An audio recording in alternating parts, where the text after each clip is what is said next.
President Donald Trump signed an executive order directing the FBI to immediately declassify files related to the Crossfire Hurricane investigation, the agency probe that sought information on whether Trump campaign members colluded with Russia during the presidential race. After signing the order, Donald Trump said that now the media can review the withheld files. Take a listen. What exactly is in those files? Which gives the media the right to go in and check it. You probably won't bother because you're not going to like what you see. But this was total weaponization. It's a disgrace. Should never happen in this country. But now you'll be able to see for yourselves, all declassified. Is that correct? Yes, sir.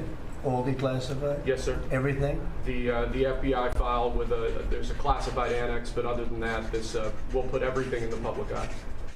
For years, Donald Trump argued the FBI's probe, co-named, I should say, Crossfire Hurricane, was politically driven. Alex, what are we going to learn now that these files will be declassified? Sadly, we probably already know everything that we're going to find out. We know that the whole thing was a hoax, was based on lies, and was just an attempt to try to discredit the president and have him get impeached or have him not even be elected in the first place. But this is the thing. It's like, are we going to hold these people accountable for lying? I don't know. Is Donald Trump going to throw people in jail for this?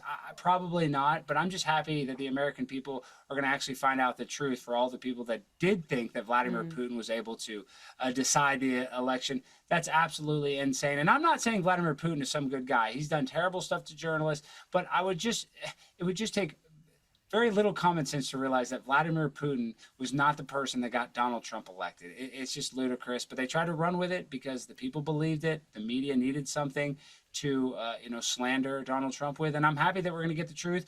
But other than the truth, I don't think that we'll have any other outcome or anybody will actually face repercussions for these lies. Yeah, truth and common sense coming out years and years later.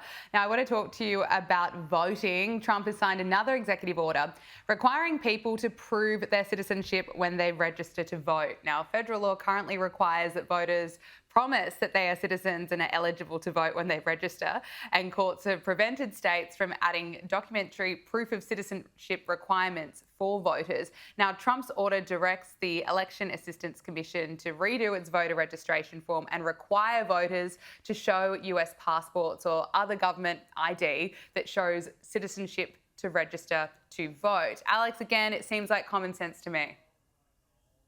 I mean, give me a break. It's the most common sense thing. In order to buy a beer in America, you have to show an ID. To get on an airplane, you have to show an ID. But these people think showing an ID to vote is somehow racist. It just doesn't make sense. It's the same logic that they think it's okay for a child to get transgender surgery, but it's not okay for a child to get a tattoo. So it's illogical, doesn't make sense. And I mean, once again, showing your ID should be a requirement. That is Absolutely. not a xenophobic tactic. You have to prove who you are. This is a simple thing. I have to prove who I am when I go to the bank. When I go to a lot of places, I have to prove who I am. This is just how we operate here in America. But when it comes to voting, for some reason, Democrats want it to be where you don't have to show any identification. Why is that? What would be the motivation behind not having to show ID? It's just, it makes you think, huh? What's that all about, Gabby? I wonder why.